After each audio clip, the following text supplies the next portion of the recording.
does hold the 100% set win rate out of all one sets. Do you know what tournament it was at?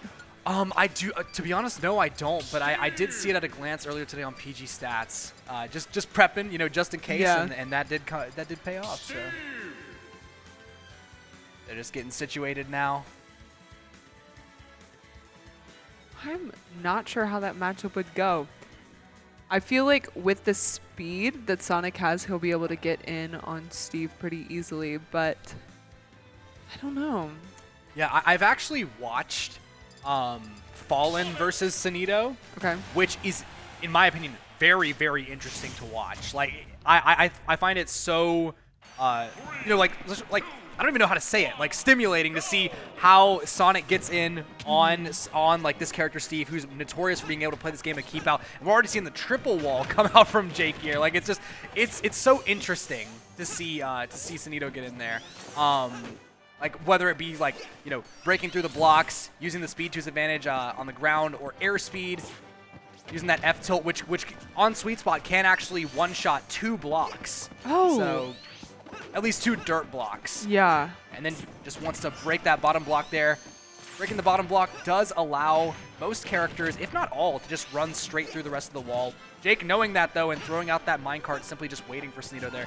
We're already seeing like different layers of these setups come out.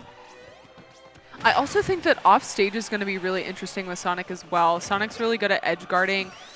People going high with fair, catching jumps off stage, but also with going low, having the spring to try to stage spike as well, and then using back air maybe to get in between Jake and the ledge could lead to some pretty early stocks. Great landing call out there from Jake on the on Sonido. Landing there on the platform, gonna use that up smash. So active. Oh, and now it seems like Sonido actually found himself stuck. He's in the big house, stuck with Steve there. That taking 50% for his troubles too. Yeah, and losing his entire shield too. Not quite able to find the stock off stage there. Sonido using the spin dash, but not able to connect it into the forward air. Good DI there from Jake, all the way out most likely, or down and out. Yeah, okay. That was almost a nasty call out from Jake. Yeah. That forward smash, yeah. Good stuff from Sonido for holding shield for that entire up smash. I've seen like multiple times today where people have dropped shield just a little too early and gotten hit with the last hit of the explosive up smash. And there's sort of like an awkward, I feel at least that there's an awkward delay at some points in that move because it's like da da da da da da, like because you have the Steve puts up like the magma cube and then pulls out the pickaxe and strikes it. So you can even see it right there. He just demonstrated for me. It's like there's a little bit of a gap. The last hit of Falco Fair where it like catches everybody like off guard. The landing hitbox. It's the same thing. It is essentially the same thing, really.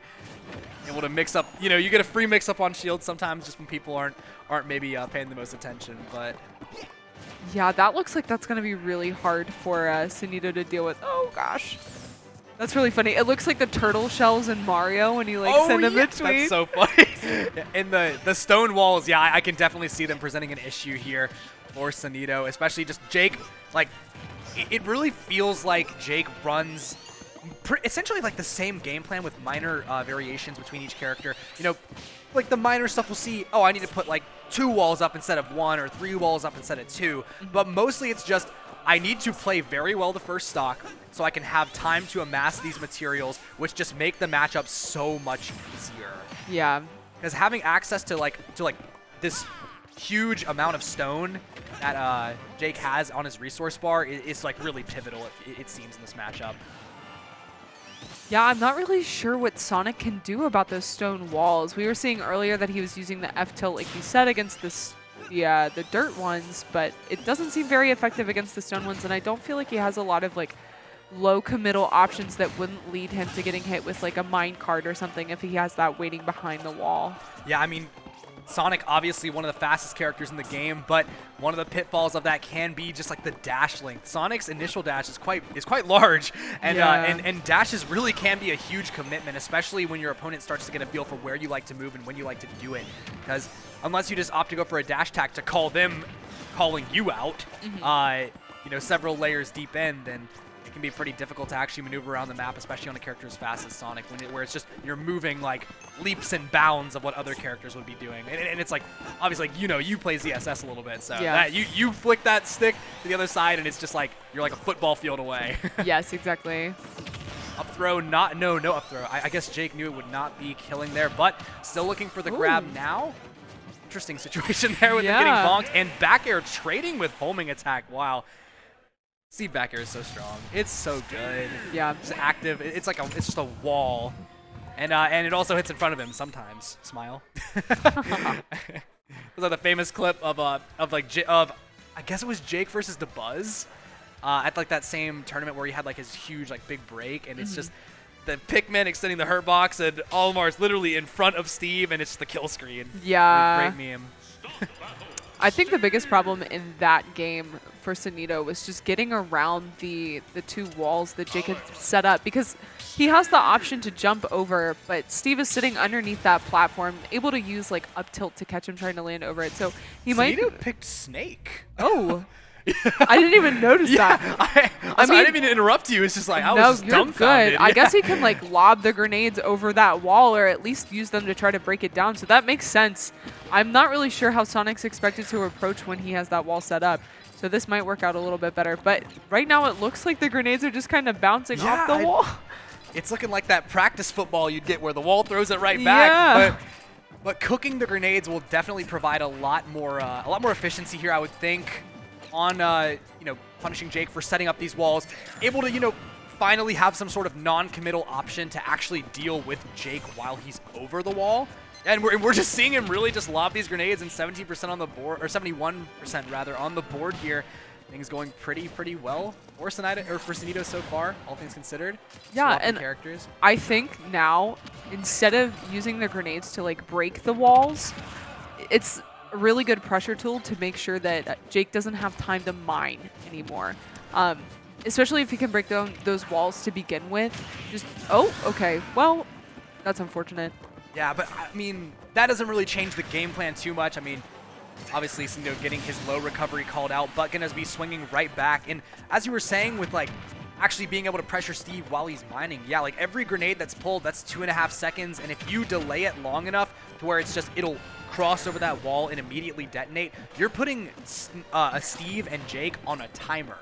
And they just have to pick an option like that, or be premeditating their option, which could get predictable, could get called out or stuffed out.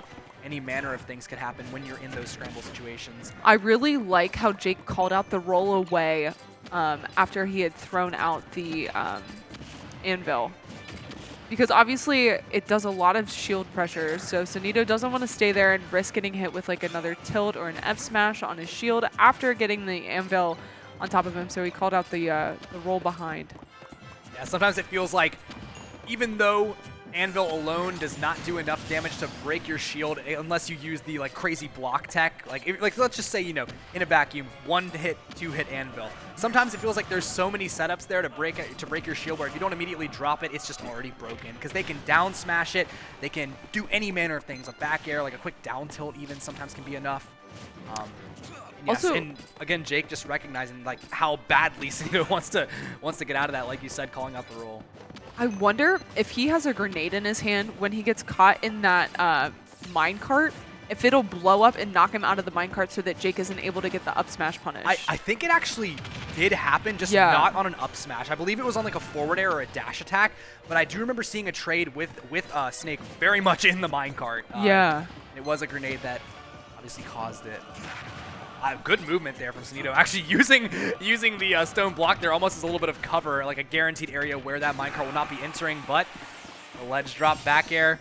Everyone knows it's coming, but sometimes that's not enough. It's just so the range can be misleading on that move, I will say, and obviously that's not even beginning to get into how active it is.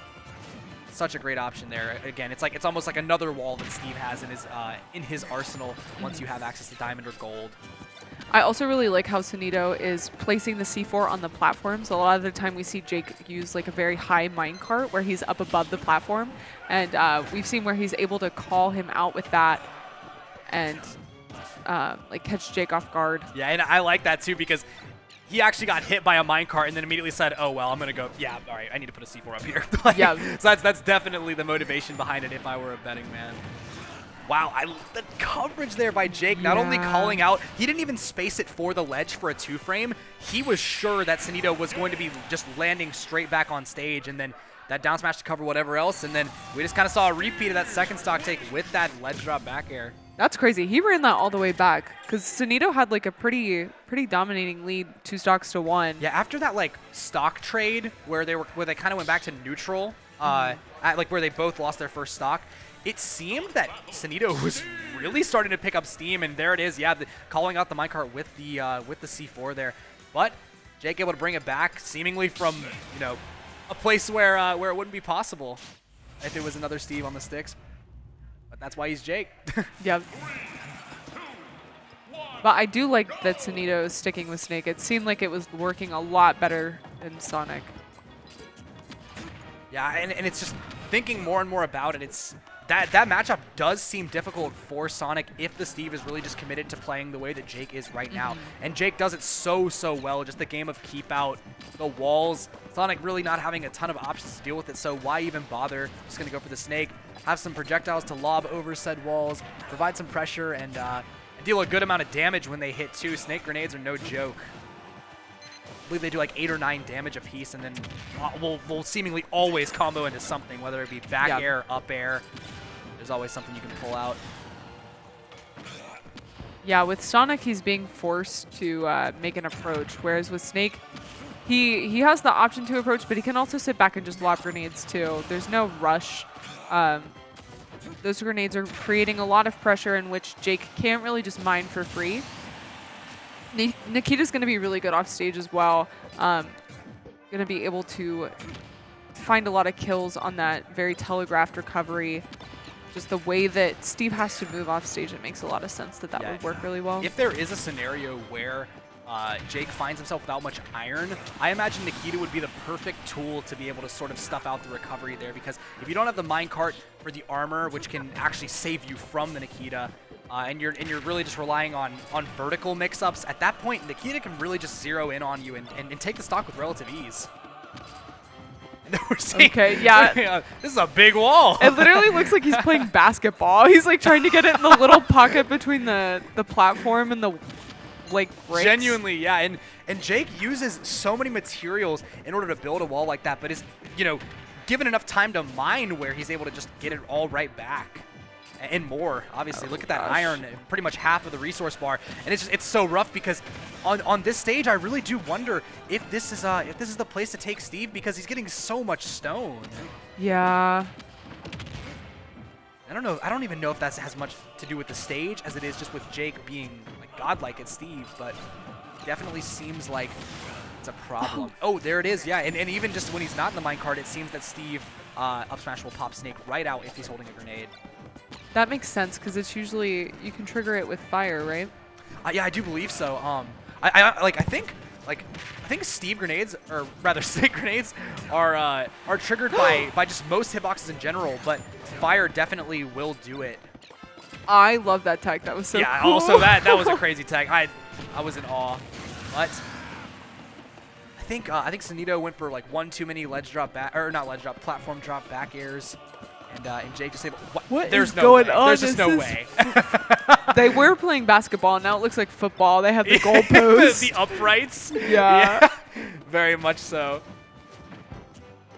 They have to watch out with those situations where he's putting the anvil. That one was on the platform, so it's not going to fall through. But if he puts it on a block, especially if it's a dirt block, that can break, and then it'll drop through, so that it creates a timing mix-up. He has to watch out for that. Yeah, and actually, there are ledge trap setups that use the same principle with Steve, because when Anvil is on a block suspended in the air, the hitbox is actually active, so it can cover jump and like ledge drop aerials and stuff if you go for that, because if you jump into the Anvil, it'll just hit you. That is crazy. Even if the block is not yet expired. But we found a situation via Sonido where Jake was off stage with no iron, and despite not being able to take it with Nikita, was able to take it very quickly with, Steve's admittedly lacking options to get out of the corner. I really like the way that Sonido was facing away from the ledge there. I think that he was trying to force Jake to pick an option that wasn't jump because he's afraid of that back air. And so he chose to roll instead.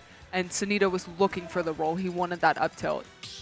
Yeah, and it's just watching like top level play, especially in ledge trapping, is just so neat because it's like, it seems like these guys just know so far like before the option is picked, but really it's just like very delicate pressure and positioning that comes in handy to get them these stocks.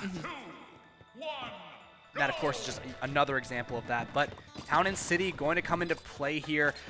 This is, I feel like this stage would definitely benefit Steve more than it would Snake because those back air confirms are definitely going to be coming out strong. Or rather, well, there are back air confirms, really just back air in general because that move is just so silly. But on top of that, Snake also, sporting the up tilt. But this is the highest ceiling on a legal stage in the entire game, so we might actually see a little bit of, unexpected survival from Jake here if he DIs the up tilt correctly, which is, I believe, actually usually the correct DI is in, funnily enough. That I think interesting. Yeah, I did not know that. I think it sends you like the vector is like it's like 1 o'clock. Like say if Snake is like facing to the left, if he's facing right, it would be I guess like 11 o'clock. But okay. Anyways, what is he building over there? It looks so. I'm just trying to imagine building this if I was the one playing Steve, and it's just I can't even wrap my head around it because there's just so much like. There's a lot of like nil.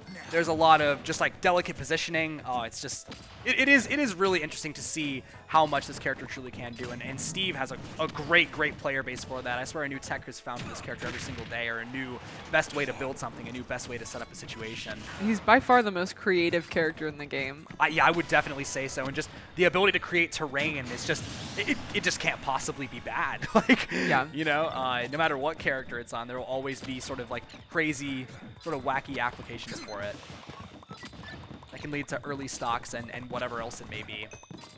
Yeah, so it looks like our hypothesis from earlier of the grenades breaking the blocks is not working out that well because it bounces off of them. So I guess he does have to cook them and make sure that the explosion hits them rather than the grenade itself because it's just bouncing back and causing more pressure for Sonido than it is for Jake. Yeah, because he's now having to deal with his own grenades and the threat of exploding to them, which, I mean, Jake just so good at capitalizing off each and every hit. He'll definitely be there if Sonido does fall, or rather get launched by one of his own grenades. Oh, that was actually so smart using that block. He was able to back air through it, but definitely tried to cover himself with it, and that was very creative.